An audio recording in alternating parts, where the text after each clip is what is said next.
and welcome to another episode of Ask a Pianist.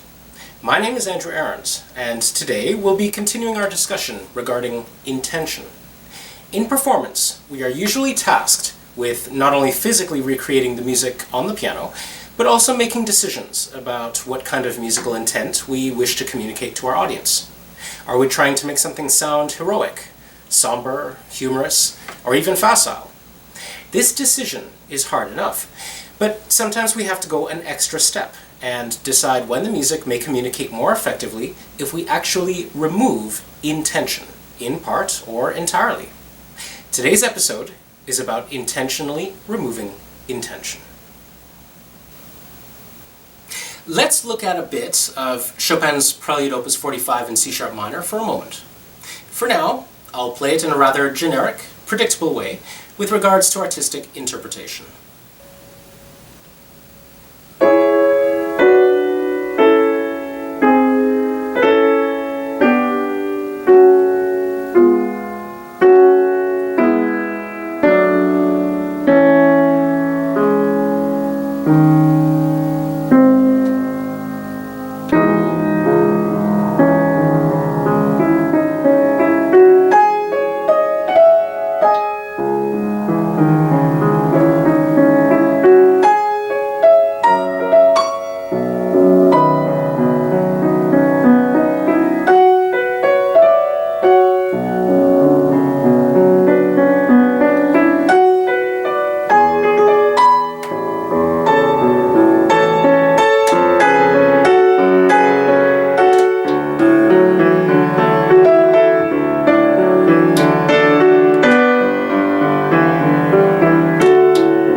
The communication of musical intent tends to focus on the atmosphere of a section with highlights in small places which reinforce the concept. The removal of such intent tends to allow the listener's ear to focus on the long-term structural effects taking place in the piece, seeing the forest for the trees, so to speak. When I describe my performance so far as predictable and generic, this isn't a quality judgment as much as it is a comparison description to other performances and recordings that are available.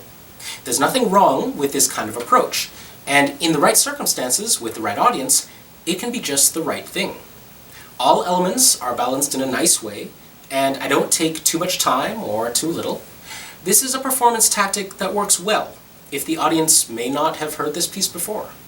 Let's now consider the piece from a different performance style. Given the harmonic material, as well as the almost improvisational style of broken chords throughout the piece, it is reasonable to consider performing this piece as if it were an improvisation, where the performer has an idea of the harmonic structure, but simply tries different ways of getting to it that are not too complex for the hands. Think of it as a performer trying out the instrument, or showing off the resonance capabilities of a newly bought piano.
Practically speaking, what have I done? Well, the rhythm is not at all regular, and is in fact controlled by the material being played as opposed to a regular pulse that is imposed by me. For example, the opening, if played strictly in time, would sound like this.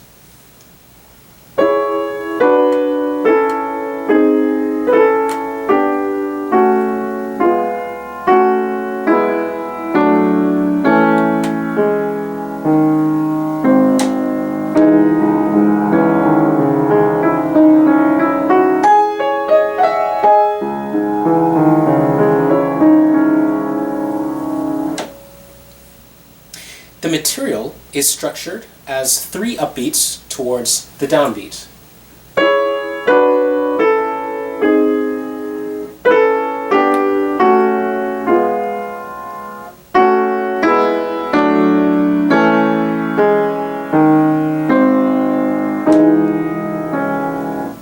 So, I'm simply allowing time after each downbeat to indicate a new set of 4 chords, like this.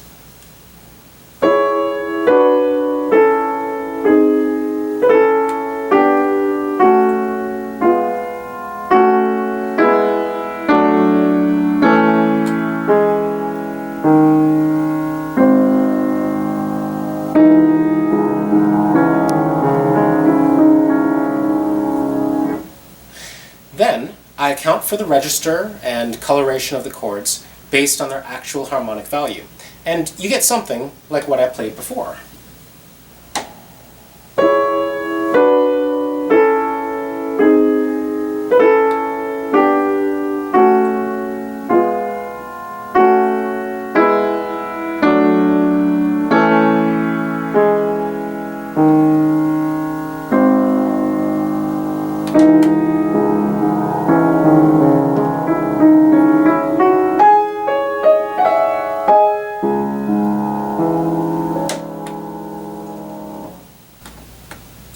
From an improvisational point of view, in the main section of the prelude, each resonance and harmony is played according to the previous resonances that existed, very much like the Moonlight Sonata if played totally without dampers.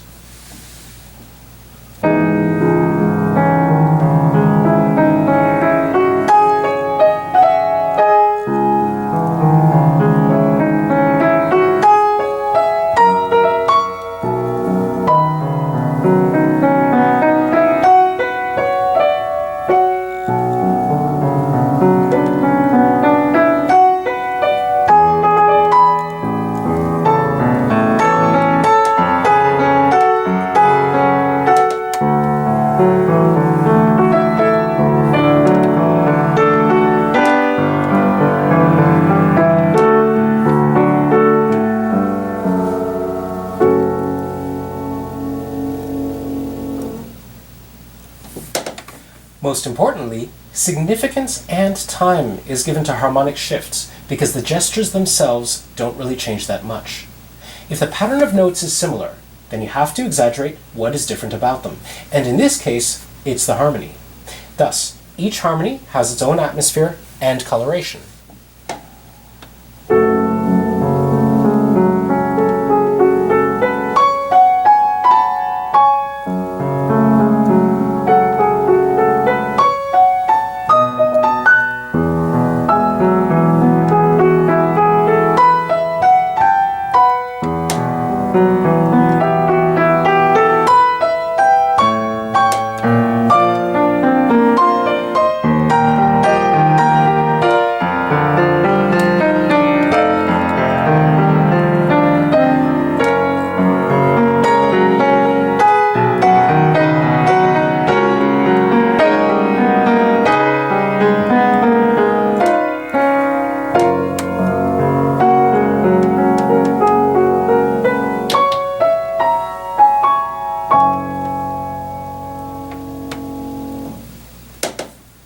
This tactic, for the opening anyway, works well and sounds nice.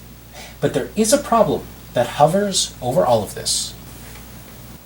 This prelude, aside from 2 little sections, is built on a single thematic gesture, the rising eighth notes that establish and ornament a single chord.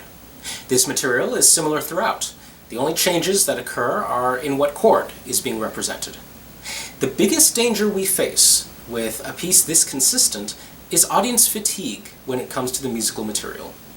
On the one hand, we have to find ways of making each harmonic event special, so that the audience doesn't notice the uniformity and predictability that the material presents in terms of rhythm and gesture.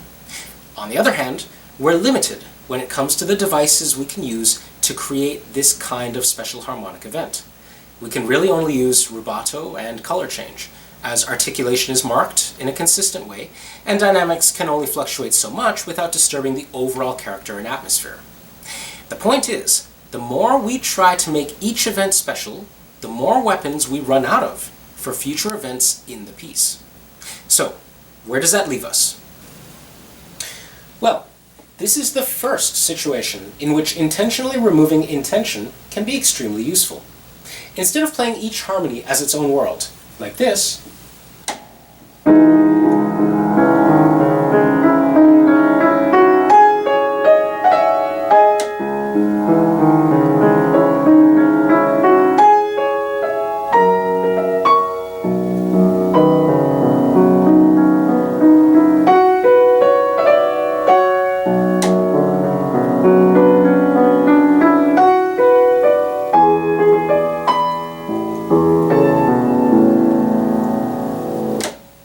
it may be just as effective to hint at the atmosphere of each harmony in a subtle manner, with all emotional tactics minimized, like this.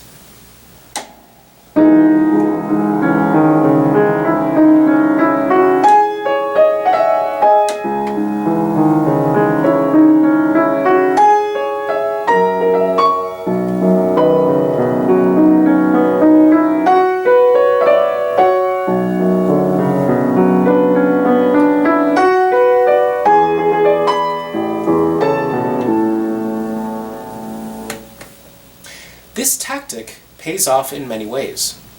With regards to audience fatigue, by starting off in a subtle way, we allow for extra time or a spotlight to be shown on a significant event in the piece that is not only interesting from a point of view of harmony, but also structure. There's only one pianissimo marked in the piece, and it's in bar 36. This actually sets up the first huge change in the piece, and it deserves time and care with regards to sound coloration.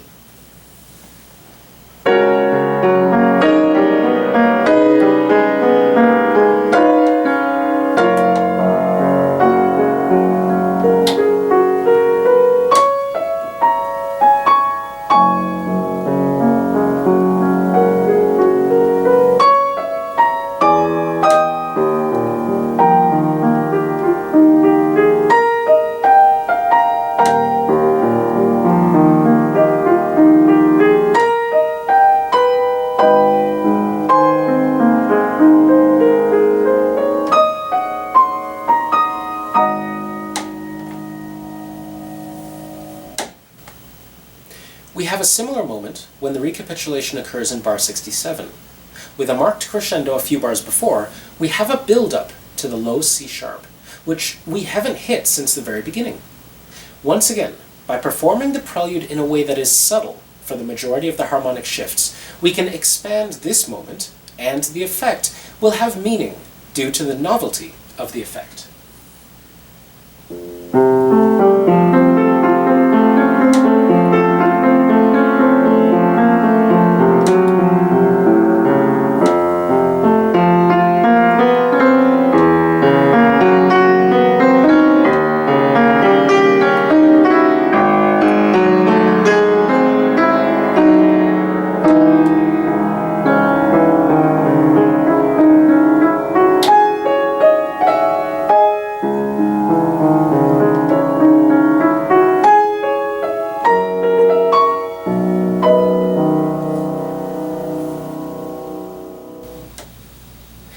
There are other benefits as well to removing intention. The structure becomes emphasized when we remove individual momentary expansions. Consider what happens when we reduce this opening section to the bare chords. Here's what we've got.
it's clear that the first bit has two statements and then a response.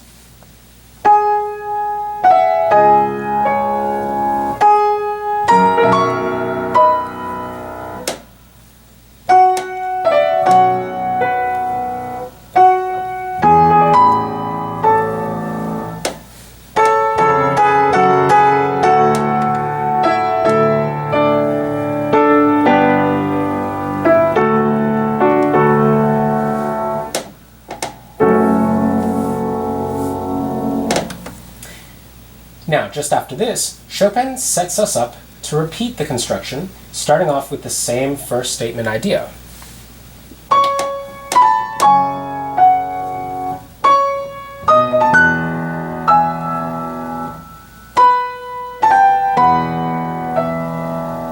And right here, he changes direction entirely, shortening the statement and reaffirming the response idea.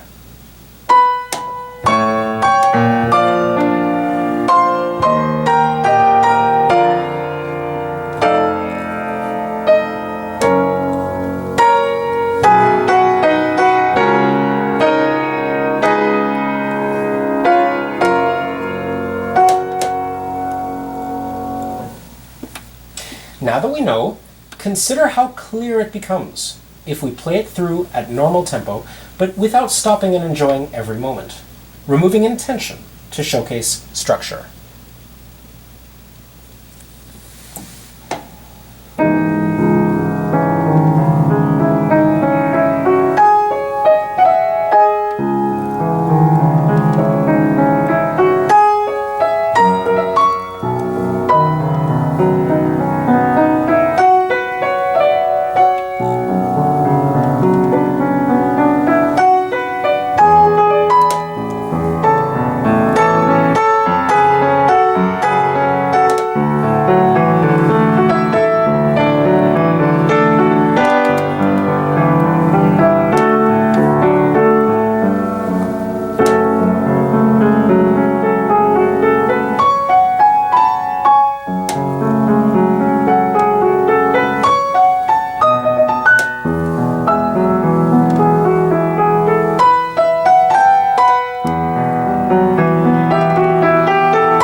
There have been many episodes devoted to the idea of intention, sometimes as a main topic, and other times as an interpretational device or tactic that we can use for a specific composer or type of piece.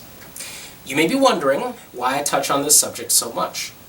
For better or worse, the communication of musical intent is the comparison ground used by musicians to judge other musicians at the highest levels of performance. In recordings and in competitions, the assumption is that the performer will be technically perfect, observing all elements dictated by the score. Once we go beyond this level of technique, however, what is left to compare? Well, we compare the choices that performers make with regards to what they want to communicate to the audience, and how this creates an aesthetic whole that is either comprehensive and uniform, or fractured and critical. It is extremely important to think about and experiment with this area of interpretation. Now, let's consider another situation that encourages us to heighten the intensity of the intention, but in fact is more effective if we remove it instead. The third movement from Barber's Souvenirs, Opus 28, starts us off with a gentle and flexible dance, setting the atmosphere and tone. We can be free and direct with our intent without any noticeable consequences.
At this point, Barber adds in a second partner to the dance.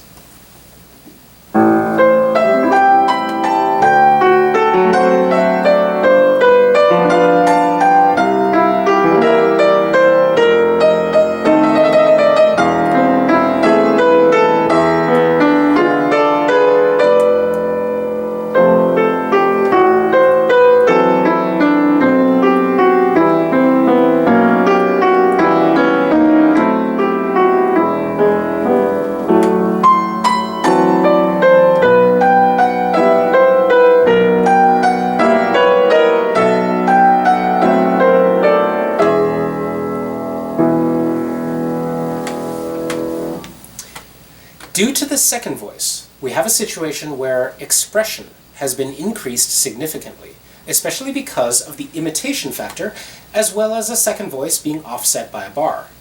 The temptation is to allow this increase of expression to influence how we deal with the concept of intent. Of course, you can see where this is going. If we allow each sector to be expressive, using rubato and sound change, the piece stops moving and we destroy the continuity.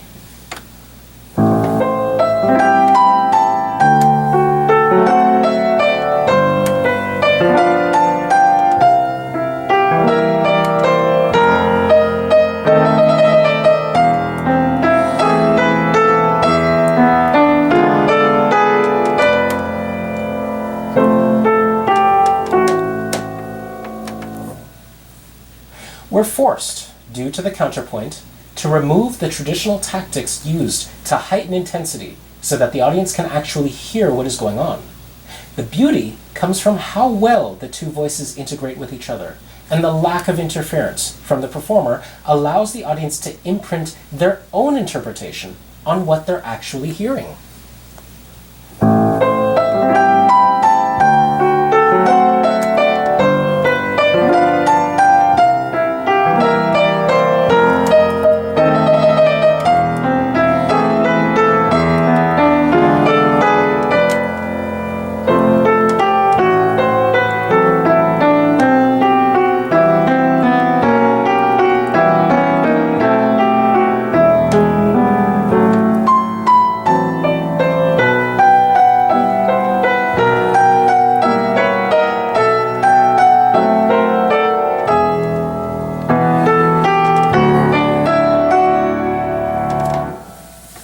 This is an important point.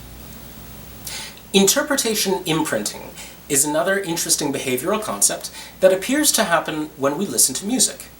If we're familiar with a style of music or aesthetic construct of a composer, we tend to attribute elements to a performance that may be only hinted at or may even be missing. And yet, we would swear that this audio element exists because we are affected emotionally. In performance, it is a very powerful tool to use for the benefit of our audience, but it comes at an interesting price. In order for the maximum number of people in the audience to feel a phrase or a section in their personal ideal way, we as performers must merely hint at an option in terms of emotion. The less we explicitly state, the more room there is for the audience to think they heard something and to fill in the gaps, so to speak. When we explicitly overdo the emotion expressed in a piece, with lots of rubato and changes in sound coloration and articulation, we're telling the audience how to feel. There's no room for them to feel the performance any other way, and this leads to a kind of polarization within the listeners. Some like it, some hate it. There is danger when we remove intention, and I think it's important to consider this as well when you are constructing your interpretation.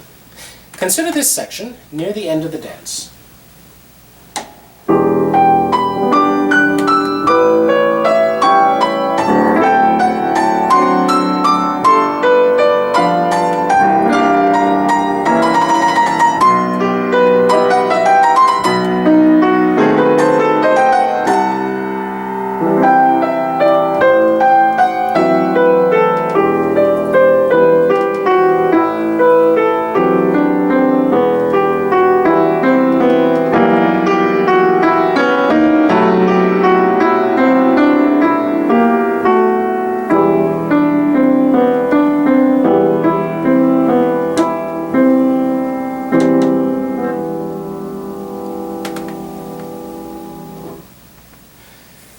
This is the last time we have the dual commentary, and there are lots of expression markings to help us on the way. If we remove too much of the intention, in hopes that we maintain clarity, we risk sounding like we simply haven't dealt with the material.